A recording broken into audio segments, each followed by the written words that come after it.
Hello friends. आज हम लोग एक नया टॉपिक लेके आए हैं, increase in online fraud in north east. ये एक्चुअली नॉर्थ ईस्ट नहीं, ऑल ओवर इंडिया के लिए है। बट हम लोग फोकस करेंगे नॉर्थ ईस्ट में और प्रिवेंशन के बारे में भी जानेंगे कि हम लोग इसको प्रिवेंट किस तरह कर सकते हैं। चलिए स्टार्ट करते हैं ना। ऑनलाइन फ्रॉड और साइबर क्राइम दोनों एक दूसरे से रिलेट करते हैं। तो साइबर क्राइम एक्चुअली होता क्या है? साइबर का मतलब क्या है? मतलब कोई भी चीज जो कंप्यूटर और इंफॉर्मेशन टेक्नोलॉजी से रिलेट करे उन्हें लोग साइबर बोलते हैं। और क्राइम को तो आपको बताइए, जो क्राइम्स करते हैं। तो साइबर क्राइम क्या है? मतलब कोई भी इलीगल और अनएथिकल एक्टिविटी आप अगर इंटरनेट के माध्यम से या कंप्यूटर के यूज से अगर आप वो चीज करते हैं तो उसको हम लोग साइबर क्राइम बोलते हैं। एक बड़ा अच्छा वर्डिंग है हैकिंग बोल के, सब लोगों को पता है कि अनऑथराइजली किसी का एक्सेस ले लेना। तो वो सब साइबर क्राइम में आता है कि मतलब फ्रॉड हो गया वगैरह वगैरह। आगे बढ़ते हैं, जानते हैं कितने टाइप के साइबर क्राइम्स होते हैं। मैं मोटा मोटा एक कैटेगरी इसको नहीं कर रहा हूँ मैं, मतलब जो हम लोग के प्रेजेंट इर्द गिर्द घूमते रहते हैं, मैं उसके ऊपर ये टाइप्स बनाया हूँ मैं। ऐसा तो कैटेगराइज बहुत जगह से होता है, मैं साइबर क्राइम को आप बहुत हिसाब से कैटेगरी बना सकते हैं, लेकिन मैं इसको फिलहाल 5 कैटेगरी में रखा हूँ। फर्स्ट होता है हैकिंग। हैकिंग क्या हो गया? Gaining unauthorised access to a system. तो सोचिए आपने किसी का लैपटॉप यूज कर लिया है उसके परमिशन के बिना, वो हैकिंग कहलाया जाएगा। मतलब अनऑथराइजली आपने उसका इंफॉर्मेशन लिया उसके लैपटॉप से या उसका स्मार्टफोन से, कोई भी ऐसे इलेक्ट्रॉनिक डिवाइसेस से जिसमें उन्होंने आपको परमिशन नहीं दिया, वो दूसरा बंदा आपको परमिशन दिया नहीं, लेकिन अनऑथराइजली आपने वो डेटा उसका रिट्रीव किया। उसको हम लोग हैकिंग बोलते हैं। Second, DOS, denial of service. ये जनरली यूज किया जाता है सर्वर को डाउन करने के लिए।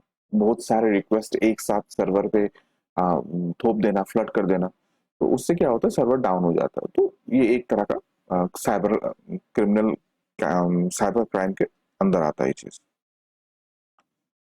वायरस डिसेमिनेशन, वायरस भेज देना किसी कंप्यूटर के अंदर पे, उसकी इंफॉर्मेशन ले लेना। Gaining unauthorised access to a system via miscellaneous code, via malicious programs मतलब कुछ ऐसा चीज जो आपके कंप्यूटर में रिसाइड करे और आपके डेटा को दूसरे एंड पे भेजे। जैसे कि मैं यहाँ बैठा हूँ, आप अपने घर पे बैठे हो, मैं यहाँ पे कुछ एक ऐसा वायरस या ऐसा मैलिशियस प्रोग्राम बना के आपके यहाँ पे छोड़ा, आपने उसको अपने स्मार्टफोन में एंटर करने दिया और वो डेटा जो आपके पास गया है, आपके जितने सारे इंफॉर्मेशन वो मुझे भेजता रहा।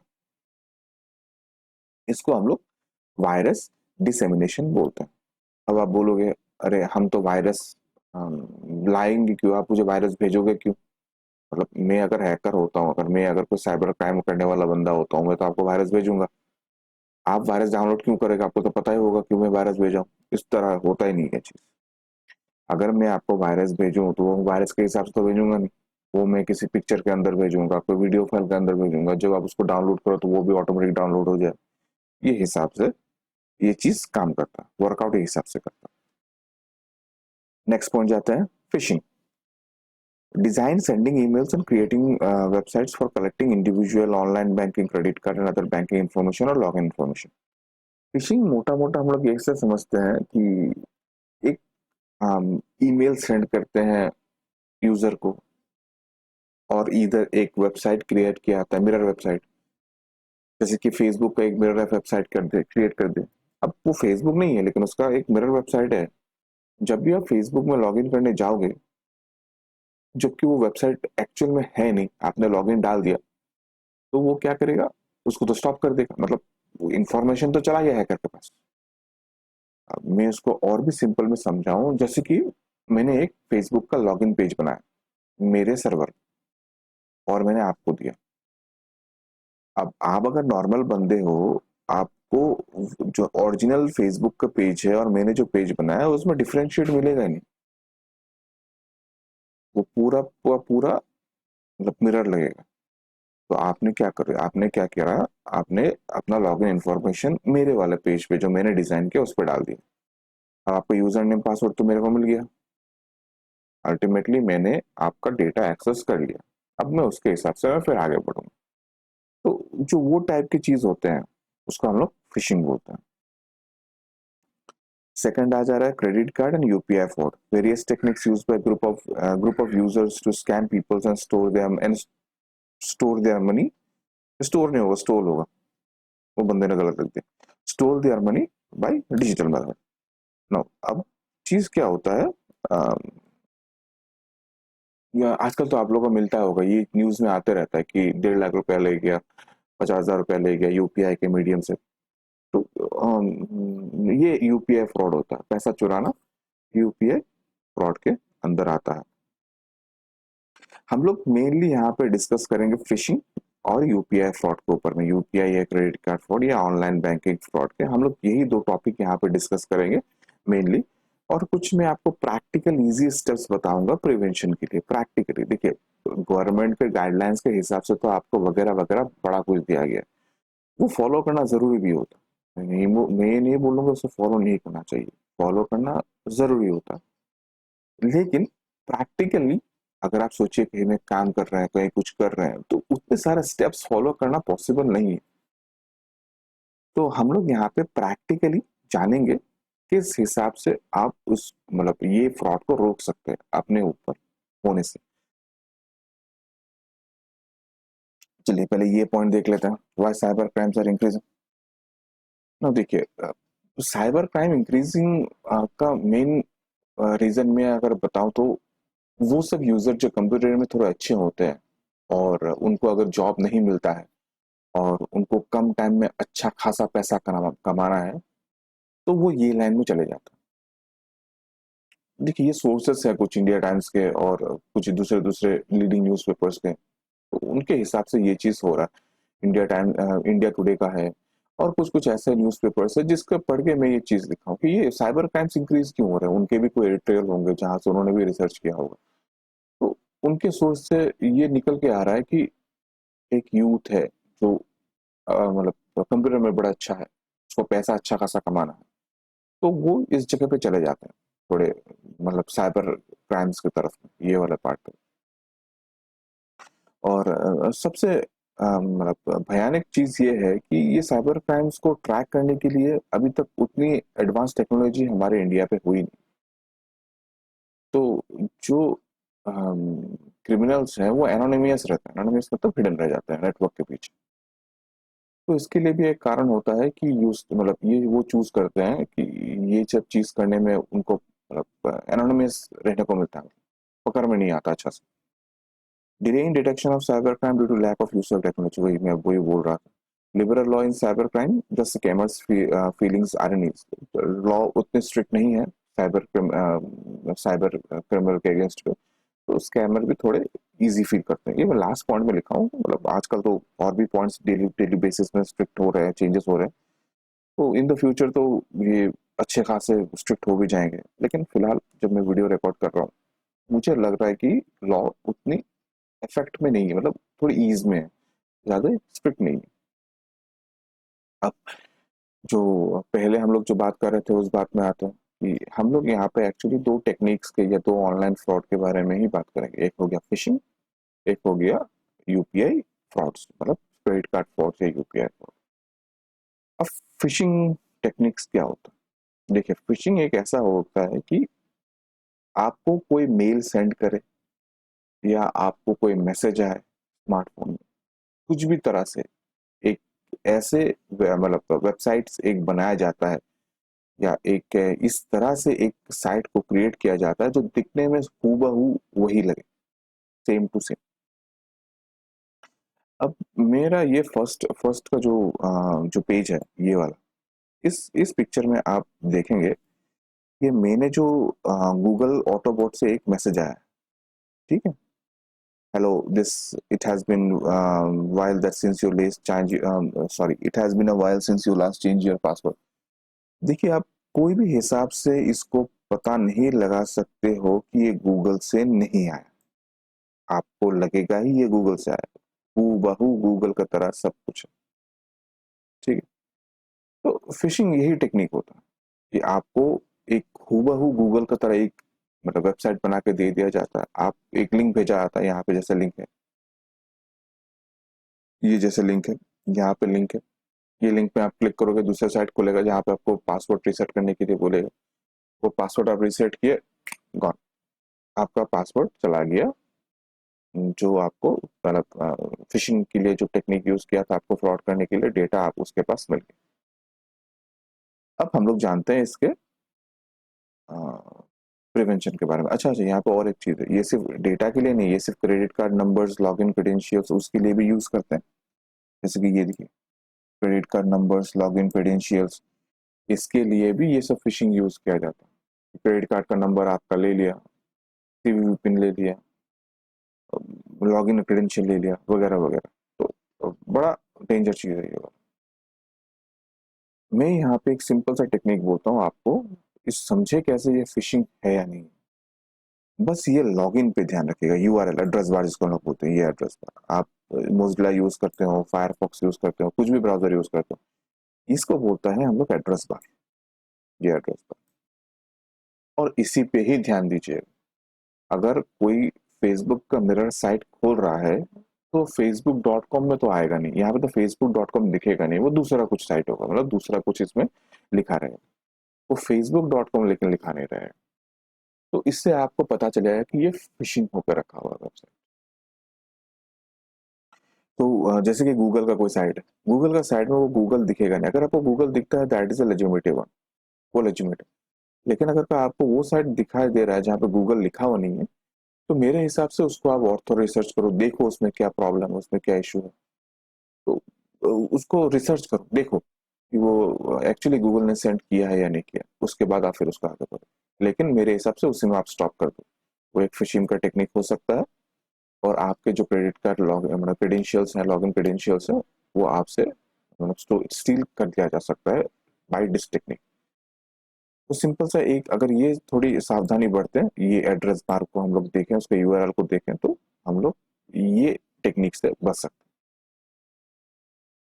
सेकेंड पार्ट में जाते हैं, नेक्स्ट पार्ट में, कि एक credit card, UPI, online money, ये स्कैम किस तरह होता है, उसको किस तरह किया जाता है। तो टेक्निक ऐसा होगा कि ऑनलाइन अननोन मोबाइल ऐप कोई भी स्मार्टफोन में इंस्टॉल हो जाए, तो वो अननोन है, जनरली कोई प्ले स्टोर से नहीं, आप बाहर से आप इंस्टॉल कर रहे हो, मैं एंड्रॉइड के बारे में बोलता हूँ। तो वो क्या करता है, डेटा को आपके यहाँ से लेके दूसरे को भेजते रहता है, जबकि वो अननोन मोबाइल ऐप है, उसका कोई गारंटी नहीं। क्यूआर स्कैन आजकल तो बड़ा ये चल रहा है, मतलब कभी कभी मैं न्यूज में देखता हूँ, कोई आर्मी के ड्रेस पहन के मतलब मैसेज सेंड करते हैं, और मतलब जितने सारे यूजर्स हैं उनके पैसे बैंक से स्टील कर ले रहे हैं। ये रिसेंटली मैंने ये पढ़ा था, अराउंड मई या अप्रैल या मई की बात होगी, कि डिब्रूगढ़ में कोई लेडी डॉक्टर थी, डेंटिस्ट शायद, उनके 1.5 लाख रुपीस यही चीज से मतलब लोगों ने स्टील कर दिया, चुरा के ले गया।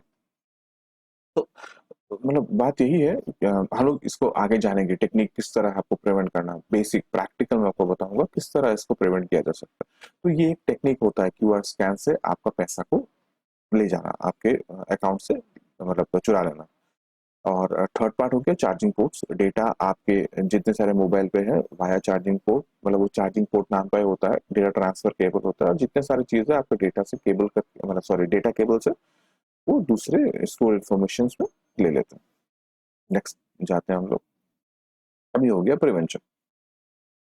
देखिए प्रैक्टिकल यूसेज बताऊंगा इसमें आपको किस तरह से प्रिवेंट करना है इन प्रैक्टिकल वे, ज्यादा कुछ नहीं है, 2-3 स्टेप्स।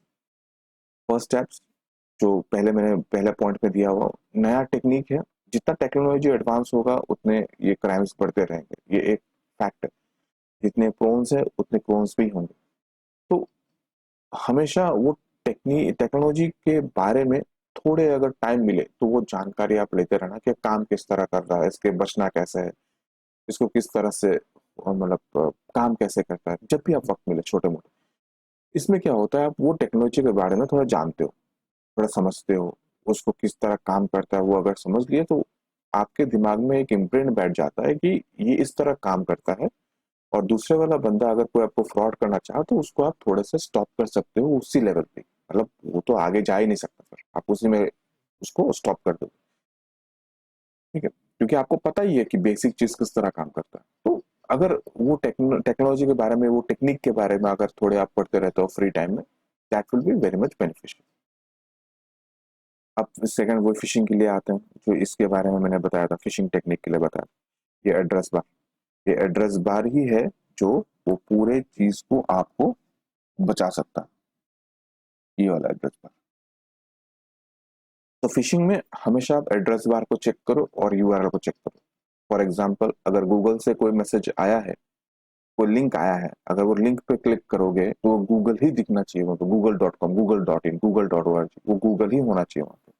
वहां पे अगर आपको दूसरा कोई साइट का नाम मिला, xyz.com, animation.com, भले ही वो गूगल का पेज दिखे उसमें, लेकिन अगर उसके एड्रेस बार में कोई दूसरा कुछ आ रहा है, वहीं पे आप स्टॉप करो, आगे मत बढ़ो, रिसर्च करो, दूसरा को पूछो, कस्टमर केयर पे फोन करो, जो भी करो, लेकिन उसी में आप स्टॉप करो जब तक अंटिल एंड श्योर नहीं।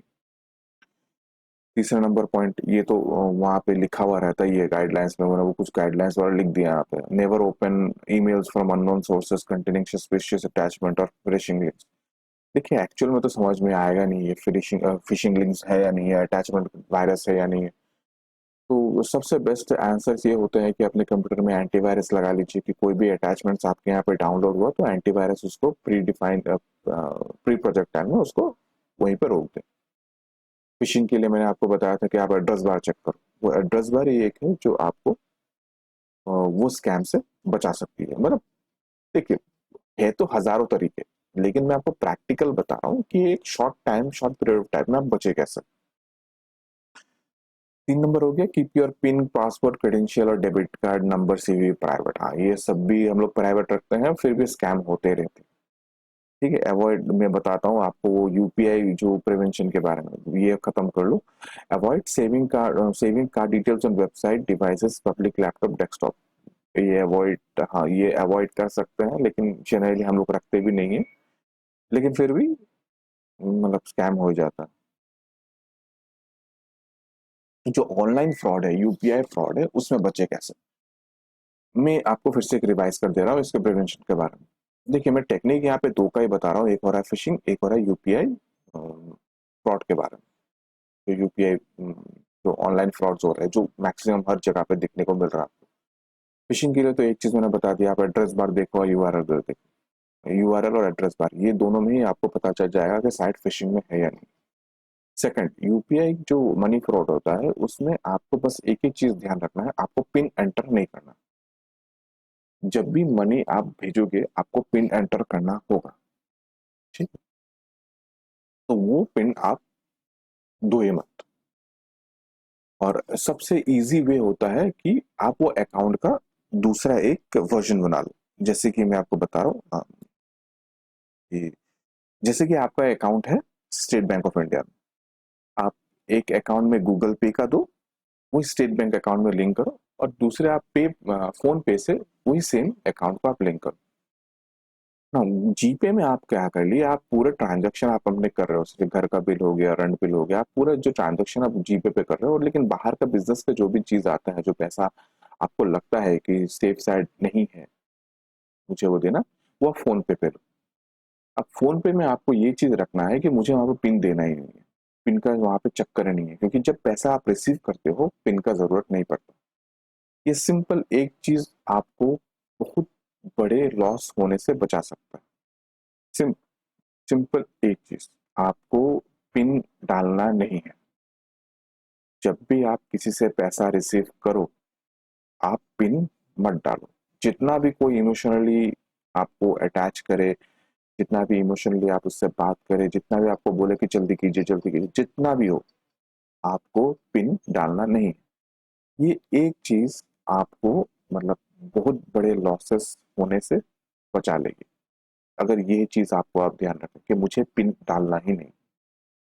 ये दो प्रिकॉशंस आप याद रखिए, प्रैक्टिकली आप देखिएगा हर एक चीज बड़ा स्मूथ हो जाएगा, बहुत स्मूथ से चलेगा। ये कंक्लूजन से आते हैं कि एक्चुअली क्या है, किस तरह से हो रहा है और मेरे वे फॉरवर्ड क्या है इसके बारे में। साइबर क्राइम बढ़े जा रहे हैं, मतलब देखिए बाय 2019 अराउंड, जितना मुझे याद है मई 2022 को अराउंड 61,000 केसेस रजिस्टर हुए थे, जो कि ये साल में मतलब जब मैं वीडियो रिकॉर्ड कर रहा हूँ मई 2023 को, उस उसका जो ग्राफ है बड़ा इंक्रीज हुआ है। तो देखिए जितना हम लोग ऑनलाइन में काम करेंगे उतना ऑनलाइन साइबर क्राइम्स भी बढ़ेगा। तो देखिए स्टेट गवर्नमेंट को अपनी जो सफिशिएंट डीलिंग है बाय दिस साइबर क्राइम्स उसको बढ़ाना पड़ेगा। सेपरेट साइबर क्राइम्स होना चाहिए, न्यू टेक्नोलॉजीज मशीनरी चाहिए होगी, लेटेस्ट अपडेट्स चाहिए होंगे रिगार्डिंग, और सबसे मेन चीज़ है मैन पावर चाहिए होगी। देखिए जनरली 100% केसेस में 45% ही केसेस सॉल्व होते हैं इस साइबर क्राइम्स। ये तो कोई रिपोर्ट शायद मैंने पढ़ी थी, मैं डिस्क्रिप्शन में लिंक दे दूंगा वो। by May 2022 it has been told that only 45% of the cyber crimes can be solved। बाकी ये एनोनिमस रह जाते हैं, जो बड़े अच्छे होते हैं कंप्यूटर्स में, तो वो चीज़ को आपको पार करना पड़ेगा, वो बैरियर को आगे बढ़ाना पड़ेगा। वो टेक्निक्स जानने पड़ेंगे कि वो जो क्राइम्स क्रिमिनल है उनको पकड़ा जाए। अपग्रेड साइबर लैब में वो बोल रहा हूँ, फॉरेंसिक लेबोरेटरीज जो होते हैं, मतलब कंप्यूटर लेबोरेटरीज, जो भी मतलब जो ये साइबर क्राइम डील करने के लिए ज़रूरत होती है उसको अपग्रेड किया जाए, न्यू टेक्नोलॉजीज में लाया जाए। Critical infrastructure manager should also be well trained in cyber warfare. देखिए आजकल का वारफेयर ये बंदूक और गोलियों से नहीं चलने वाला, आजकल का वारफेयर होता है साइबर वारफेयर। कितना का कितना डाटा उस मतलब हमले, कितना डेटा आप दूसरे का लॉस करा सकते हो। डेटा ही आज के डेट पे गोल्ड है, तो गोल्ड, डेटा इज गोल्ड। मतलब तो डेटा ही को प्रोटेक्ट करना ही मेन चीज हो गया है अभी के मॉडर्न वारफेयर में। तो जो इंफ्रास्ट्रक्चर मैनेजरियल पोस्ट होते हैं, मतलब जो भी बंदे होते हैं जो ये सब चीज देख रेख रखते हैं अपने टेक्नोलॉजी के ऊपर में, उनको वेल इक्विप्ड होना पड़ेगा, वेल नॉलेजेबल होना पड़ेगा ये साइबर वारफेयर के ऊपर में, और टेक्नोलॉजी से मैच करके चलना पड़ेगा कि मुझे ये चीज जानने आती है और फायरवॉल किस तरह ऐड किया जाए, मोटा मोटा कि आपको उसके लिए उस टेक्नोलॉजी के बारे में अच्छा खासा जानकारी रखना पड़ेगा, तब जाके ना उसको रोक पाओगे आप। इंफ्रास्ट्रक्चर भी वैसा चाहिए होगा, तो उसमें है चीजेस हैं। इंडिया को बहुत सुधारना पड़ेगा अपने साइबर क्राइम्स के लेबोरेटरीज को, उनके पर्सनल को, बहुत सारी चीजेस हैं। Fourth point, yeah, although technology is making our life easier in many ways, but it has its own disadvantage in terms of doing banking services need to take proper cautions। ये मैं actually law के बारे में बता रहा था। थोड़े जो साइबर क्राइम्स लॉज हैं वो थोड़े और स्ट्रिक्ट होने चाहिए। जो बंदे जो कर रहे हैं, जो पैसा चोरी कर रहे हैं उनके लिए एक स्ट्रिक्ट लॉ हो। देखिए ऐसे ऐसे यूजर पे ये स्कैम हुआ है तो मतलब बड़ा दर्दनाक है। जैसे कि मैं बोल रहा हूँ, मतलब कोई एक झारखंड की एक फीमेल थी, 45,000 उस लेडी से ये स्कैम करके ले लिया गया था, और वो 45,000 उस लेडी की पूरी उम्र की जमा पूंजी थी। तो बड़ा दुख लगता है ये सुन के कि आज के नौजवान वो रास्ते पे जा रहे हैं किसी, मतलब वो सोचते नहीं है, they are not now thinking like a human being, कि दूसरे कितने प्रॉब्लम में पड़ सकते हैं ये स्कैम करके, ये फ्रॉड जो होगा। बहरहाल हम लोग इस लॉ के ऊपर आगे बढ़ते हैं। साइबर क्राइम्स के लॉ थोड़े और स्ट्रिक्ट होने चाहिए कि जो साइबर क्रिमिनल्स हैं उनको थोड़ा डर लगे कि नहीं, मैं अगर पकड़ा जाऊं तो मेरे लिए भी कुछ दिक्कत हो सकती है। तो फिलहाल आज के लिए इतना ही। फिर से कुछ नया टॉपिक लेके आएंगे। अगर आपको मेरा काम अच्छा लगा, अगर उसमें कुछ इन्फॉर्मेशन आपको मिला, काइंडली मुझे ये चैनल को सब्सक्राइब करें, वीडियो को शेयर करें, दूसरे लोगों तक पहुंचाएं कि किस तरह से इसको प्रिवेंट किया जा सकता है, किस तरह हम लोग एक साथ सोसाइटी में आके ये क्रिमिनल जो वारफेयर है, सॉरी क्रिमिनल जो होते हैं साइबर क्राइम्स, उसको हम लोग कम कर सकते हैं। तो एक दूसरे का साथ दें। मेरा काम अगर अच्छा लगा तो प्लीज़ इसको शेयर करें, कमेंट करें आपको मेरा काम कैसा लगा। Thank you very much.